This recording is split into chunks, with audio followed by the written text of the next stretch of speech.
I'd like to welcome all you young bloods and crips, thug bangers, and hood shakers from all over the world for tuning into the Ho Show. And I hope you hoes are having one ho of a day.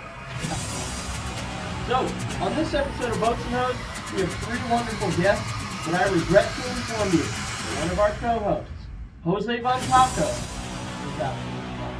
It's okay though. He's just Jose. He's not that important. We're moving on. So, let's introduce our three very, very special guests. I'd like to start with the one, the only. You are the father, Henry. Hello, everybody. Thank you for having me. Moving on from fathers to mothers, from sisters to brothers, to teachers. You know she's lovely. When you see her on the camera, you'll want her just as much as I do. Hot diggity dog. We got the teach. I'm a guy. Sorry, what was that? I'm a man. You referred to me as she. The reason you're all here, we're moving on. The reason you're all here, the one, the only, the Olympic gold medal winner, the wood getter. We've got John Paul Jones. It's Joe Rance. Rance. Joe Rance. Joe Krantz, everybody. Okay. There's an R. Joe Rance. Joe Pants, everybody. We're moving on. We're going to start with you, Joe. Now, regardless of your name, you've definitely got the fame. Okay. You're a gold medal winner. I'd like you to elaborate on that. When you felt that gold medal, what emotions rushed through your body? Immense amount of pride just for Immense. making it all the way. I mean, becoming just Yeah. from my origins, just becoming all the way to Olympics. It's just a dream come true winning that. Origins. We're going to pin that. Go back to it in just a second. But I wanted to talk about this first. I tell you what, Joe. If I ever got me a gold medal, me'd go and bite it, see if it's chocolate. You go and give it a bite, see if it's chocolate? We did because we didn't want to serve. Hold up! Breaking news, everybody! Welcome back to the studio, Jose Van Taco. Our favorite Mexican co-host. We're glad you could get over your chlamydia issue. Yeah. So Thank you, pleasure to thank meet you. sir. And the The syphilis. fiesta lasted a little bit longer than expected. huh? Yes, guys. I'm sorry for that. Okay, but yeah, we did buy it. We didn't want Germany being little sheep and giving us Yeah. non-gold medals. So they gave you pure chocolate, pure cocoa. Huh? Especially after they tried to rig the race that way. Yeah, We'll get to that. We'll get to that in a bit. I was talking about origins. Mm-hmm. I'm not talking about the zombies map. I am talking about what our editors have told me. Okay. I've heard you come from a little place that rhymes with Wicks called the Sticks. You know, our little Bo Joe from parts unknown, yo. I'd like you to elaborate on that. Where you from, Joey boy? So I was born in Washington, and DC or up here? up here. Gotcha. Up here in Washington. And I live with, obviously, my dad and then my biological mother. But then my biological mother passed away. Oh, And then my dad remarried Thula, my Ooh. stepmother. She had some kids. And they decided to move to Idaho. And, Potato country. Yep. And we lived there for a bit. And then I was kicked out. I live on my own. I lived at the school for about a year. And then, Whoa, yeah. You're kicked out. Actually, who kicked you out? so my dad and his stepmother kicked me out of the house. Is Henry your dad? Yes, Henry's my father. I knew that. We've got Henry, everybody! Henry! Henry! So, Henry, why did you kick Joe out? What happened with that? Well, it's not something I'm super proud of, but when we kicked Joe out, the first time at least, it just needed to be done. First time. Are we going to get into that later? Perhaps. Okay. I'd rather not, but if it needs discussed. It was really just a disciplinary issue when we removed Joe from the household. My second wife, Thula, wouldn't have him. He had got into a scuffle with some other kids in the garden, and he needed some time to go. I regret how long he was gone, but he learned some skills for that 1 year he was gone. That really Fighting helped over arugula. Joe, you dirty little heathen. So how was life after getting kicked out, man? So when I was kicked out, I went to the school and asked my That's okay. teacher if I could stay there. And Wish I could stay there with he you. let me stay at the school. That's a guy. He's a guy. a man. Yeah. Yeah. But yeah, So- he let me stay at school with him. For educational purposes or recreational universes? Both. I mean, I did study there. I mean, it was a school, so I Oh, went to school there. But then after school was over, I went to the garden and I worked on the garden and chopped some wood for like the school fire. Yep, getting So wood. yeah, I mean, I obviously We contributed needed something to your stay school there, fire. but Yeah. So, Teach, we've got some questions for you. Yeah. And if I haven't introduced him, you know me, Jimmy Ho, obviously. Uh-huh. Jose Van Taco, Yeah. and we're gonna move. Camera, pan over there. We've got David Doggins. How you doing, David? I'm doing great. You having a gay day? Yes. Good job. Okay. So you got any questions for our guest here? I think for the teacher, yeah. Well, ask up. Okay. What was I gonna say? I'm thinking. Oh, do you need like a little like? No, I know it's like on. She's a very pretty woman, Dave. You can come up with some questions. Wait, Last I time think it's What was that? Oh yeah. All right. Now I got it. I can't wait. So, did you ever see potential in little Joey for making it to the Olympics? You know, I can't say I did. I mean, he was only 8 years old, but I can tell you there was potential there for a great man.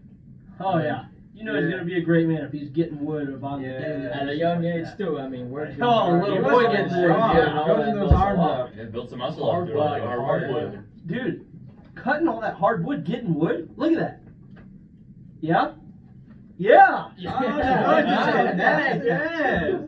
Got a correlation. Yeah, I mean, working at the school and obviously having the teacher help me out. I mean, one to help me with my educational, but it helped me build some muscle and get some skills that kind of help me when Help you rowing. get wood and get good grades. I like Mhm. that. I like that a lot.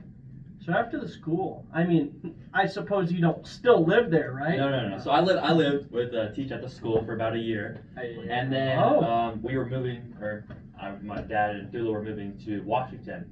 So they drove by, picked me up, and then we went to Washington where we had got a new house that we were building. And I helped my dad build the house, and we lived there Woodwork. for like 5 years. And then I come home from school one day, and they're packing up to leave. So you guys are moving again? I was gonna stay in Washington by myself, and they were going to go somewhere else. So whoa, you're being abandoned basically. Yeah, for a second time. They didn't let you come with? No. What? I was supposed to stay because I was ill enough. I mean, this was during the Great Depression, so I mean, hard times Yeah. were around. You so- don't have Stay to. hard. You don't have to justify it, Jim. Hey, That was my Father. poor decision. Yeah. You shouldn't have to live with that. Why did this happen, Father? Well, it is like he said, it was during the Great Depression, and times were just different. We had a lot of children and mouths to feed, and especially after Joe had gone to live at the school for a while, he was strong, you know, he could live on his own.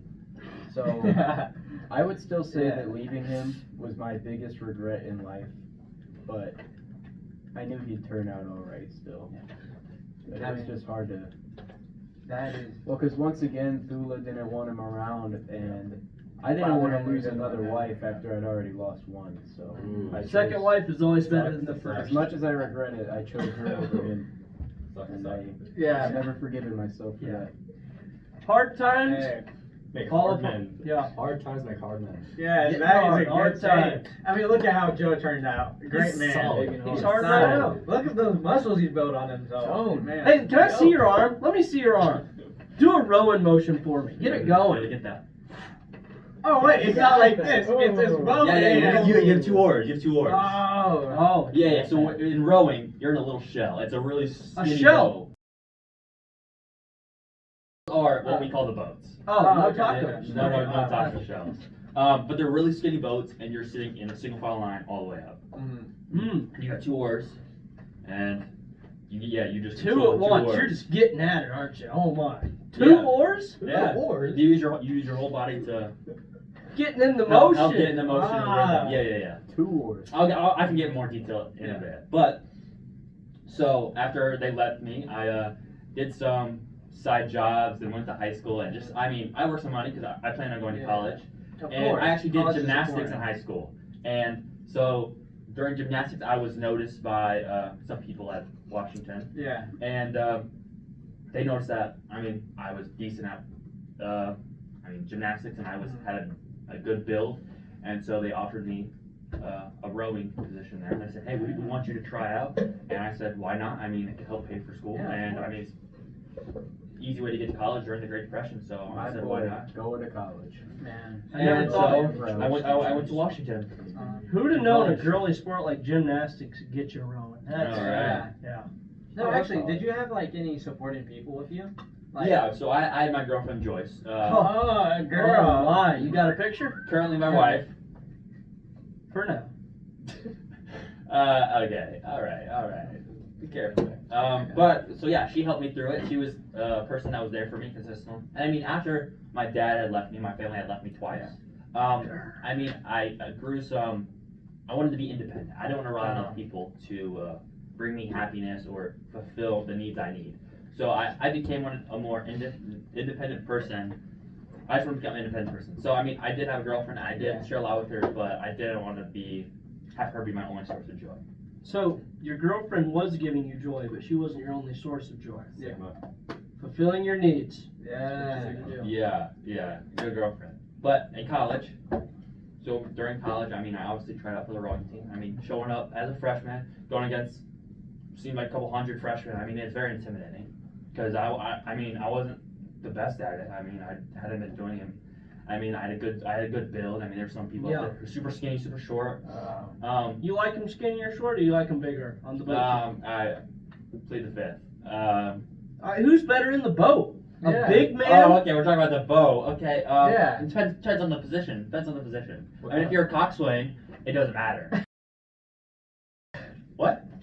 I'm talking about They're on they're on a mission in the they're boat. on a in the mission. boat. Oh yeah, Yeah. the coxswain. Yeah. He's the one shouting at Oh. me. He's at the Who he's was at the your back of the boat coxswain? shouting at us. The coxswain. Yeah, the Coxwagon. Yeah, and then there's the coxswain. coxswain. Cock? And then there's other Coxswain. people. There's first, second, third. Like there's a bunch of other positions. Oh, one cock, And two they cock, each- three they each- cock. No, there's only one coxswain, but Oh, there's one different rowing spots. Mm. And each one has different importance. So every job's important, but they each have something else to offer. So you want bigger people, but I mean, taller Bigger, yeah. people, skinny people. I mean, if it works well, we're good. So size does matter in the boat. It does. Uh-huh. You obviously want some bigger people. But I mean, people were there who were super skinny, and I mean, they weren't doing bad. Yeah, you can really rock it. Yeah. Yeah. And I got a question for you. yeah, Oh yeah. On talking. Let me think. All right. Yeah, that's right. All right. Hold on. Okay. All this talk about cock earlier. Pocock, does that ring a bell to you? yeah. Pocock was he was the guy that made the shells. Let me look at what my editors got me. Referred to as the cock master. Is that right? He built the shells? I never called Oh. him the cockmaster, but Pocock was from England, and he Oh, was an actually English really boy. British. Yeah. He was Cooking up shells in England. Yeah, one of them brick boys. He was One of them road men. heavily invested in rowing. He actually came up here, and him and his brother went to different colleges and were making shells for each college. Yeah, they're kind of like a tertiary coach. I'd hope he was good at rowing because he wasn't too good at brushing his teeth, was he? Yeah. He actually had really horrid teeth. That's not a joke. But yeah, I mean, yeah, Pocock was a great coach. He's a very inspirational figure. Speaking of the cockmaster, I've heard of the big bricker. Talk about Brick, would you? Ulbrickson was the head coach, yes, and so The yeah, head coach. Okay. Head coach. so Number one. Number he one was in option. charge of, I mean, obviously teaching us how to row and everything. Because I mean, after I made the team, he had to get some basics in. I mean, we're not conditioned for the rowing. We don't really have our formation down. Yeah. None of us know each other, so there's not like a rhythm or something. There's no connection between each Gotta player. get a good rhythm going. Yeah. And so it was just kind of chaos. So we spent a long time just him in a secondary boat just yelling at us what to do and just kind of coaching us along the way and getting us practicing in any weather condition, every day, just consistent practicing. Yeah. And throughout high school, I mean, or throughout college, sorry. Throughout college, it was very difficult just doing all this I mean, we're rowing in horrible winds, horrible rain, snow, freezing cold. It's rough, but I mean, it preps you for any condition. I have a quote here from the Brickmaster I wanted to ask you about. I've heard from sources that he would like say things to get you motivated in practice. Right here, I have a famous quote by him. I was talking to some of the other boat members. Well, allegedly, he said, "Row, row, row your boat gently down the stream. Merrily, merrily, merrily, merrily. Life is but a dream." Can you elaborate on that? I'm not sure if he said that. I can't confirm nor deny it, but he was Might be faking. he was very interested in rowing. He wasn't gentle about it. Like he wasn't. There was no. So he was rough with the Was it sticks. hard? You had to be strong with your thing. Oh, so you like I mean, hard if and you rough. put if you put Yeah. the oar in at a wrong direction or anything, you could lose your oar, or it could, Yeah. or the oar could get stuck in the water and become basically stuck. You don't want that thing and to you become get stuck. injured by it. So I mean, he was very adamant on getting stuff right because you can get injured by it, and it can screw over everyone else in the Yeah. boat if you Yeah. do something wrong. So he wasn't gentle about it. If only oars But could speak. He did end up getting the American dream and getting a gold medal. Getting the gold medal. That was not chocolate, right? And it was not chocolate. But yeah, throughout college, I mean, he was difficult on us. And me personally, he helped me get a job. I mean, I got a job with YMCA to help pay for it. Oh. But he was very helpful. He got one of our other guys a job at the boathouse to like be a janitor, and he was just to help him stay in college and pay for college. Oh, it was swashing the deck, right? you could say he was Roger Morris. He was actually my first friend. Oh, Roger. Captain. Roger Morris was my first friend at. I met him on the first day of the tryouts, and he was very helpful. And he's a quiet kid, and he's a super tall, super strong guy. So I mean, it was kind of intimidating a little bit because I mean, he was competitive. He's super nice, and we kind of hit it off. And because we came from similar backgrounds, When and you got someone that big across from you, you gotta be a little intimidated, don't you? yeah, but I mean, great guy, and I think we were kind of we were in it together. We weren't against each other. We were like trying to help each other out. We weren't malicious to each other or anything. Oh. We're actually really good friends. So it's like how the bird eats a bug off the elephant. Birds and bees? Yeah. Like the birds and the bees? Sure. The birds that But fly and the bees fly. Yeah. Throughout college, it was I got jumped around from boat to Jumped? boat Oh. because not jumped like mugged, but Oh, but you like to jump I around. would get bounced around from boat to boat Yeah. depending on my ability Bounce to row. around from guy to guy. So some days, I mean, Yeah. dealing with the problems with my dad and everything. Like I found him and started getting in a relationship with him, and so I mean all this extra stuff, and then Thula having to deal with her, it was all a lot because she kind of like forbid me from seeing them. Yeah. So that's all really this was hard. going through my head. And I had a lot of other things to worry about than just rowing, even though rowing was a good priority. I had other things going through my head, so some days I'd be doing super bad. Like I could not hit any of the rhythm. I was just the worst, as horrible as you can imagine. Yeah. I was horrible. And then other days I'd be amazing. So Like I'd be one of the strongest guys in the boat. So I was flip flops every day. I wanted to talk about your father because I can't really compare. He's dead. He died of AIDS. He gave that to me too. It's hereditary. But I want to go to your father. So, Henry, what factors were in your head when you chose Thula over Little Joe Blow? Well, there was just a lot going on at the time. Money was sparse, and we had a lot of mouths to feed. I had just lost a wife only a few years prior to cancer, and as much as awful as this sounds, I had plenty of kids, and I only had one wife. So I felt that I taught Joe what I could, and that he was old enough to live on his own. Ready to let him out of the nest, huh? Yeah. Little nest egg, Joe. Little birdie. Joe Blow Flow. Yeah. So I mean, I also obviously had a lot of issues. Just I mean, mentally with this. So I was Yeah. JV, varsity, freshman, but like I was all Oh. over the place. So mental struggles, not like Yeah. mental deformities or disabilities. No. It was just I had a mental block, and actually Oh. Pocock helped me get through it. The cockmaster. And Overson, and I mean, obviously getting to know all the players and everything, Yeah, and your teammates. all the teammates. Yeah. It helped me. I mean, get comfortable. I mean, I was still insecure about letting people in and telling my struggles because I mean I'd already been abandoned twice. No offense. Now, actually, on that topic, I do want to ask, how was your relationship with your teammates like?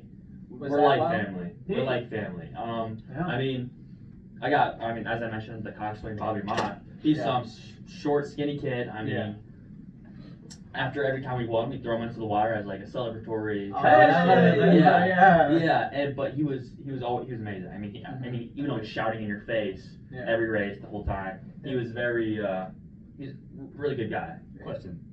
So you're surrounded by guys like on a boat, right? Single file. Yeah. Oh, Are you going an inch forward or an inch backward? I feel like you're always trying to inch the boat You're forward. trying to inch forward. Yeah, you're trying to inch much forward. Yeah. Yeah. You never go backwards in a race, correct? No. You No. kind of you don't go right, but your body you do Yeah. go forward and backwards rowing the boat. Like you move your whole body in motion with the boat to kind of get more momentum when rowing. So I mean, obviously you do go forward and back, your body does, but you want to inch forward. I mean, sometimes we would slow down, like Bobby, he was a super smart guy. He would slow down our rate of speed, like the rate that we rode, because even though we just were applying so much force that we were still gaining, but not losing a bunch of energy. So then at the end, he could speed us up real quick, and we're hitting a lot of water real fast, and we just get a big jump. So he was very smart with how fast we went or how slow we went.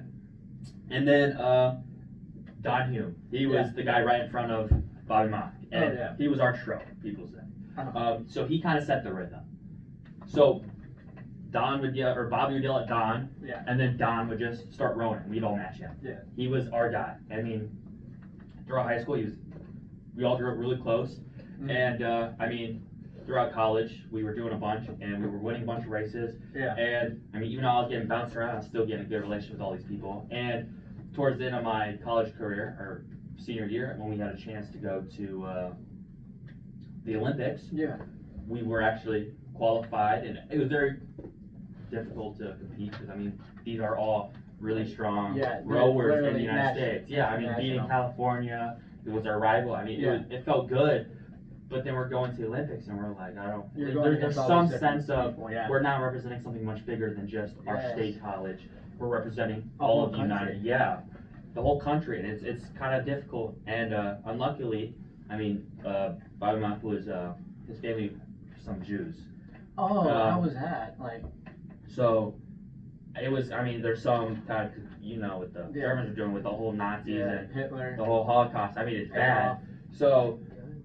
I mean, he had some emotional distress for all of it, but then Don Hume, he actually got sick, boat sick, and he got sick during the boat there, and then during the first race, I mean, he was sick, but we got through it. One, we're supposed to have the best lane ever, then Germany pulled the Uno switch, and we were put in the worst lane. I think it's referred to as a reverse. Nope, it's a Uno switch.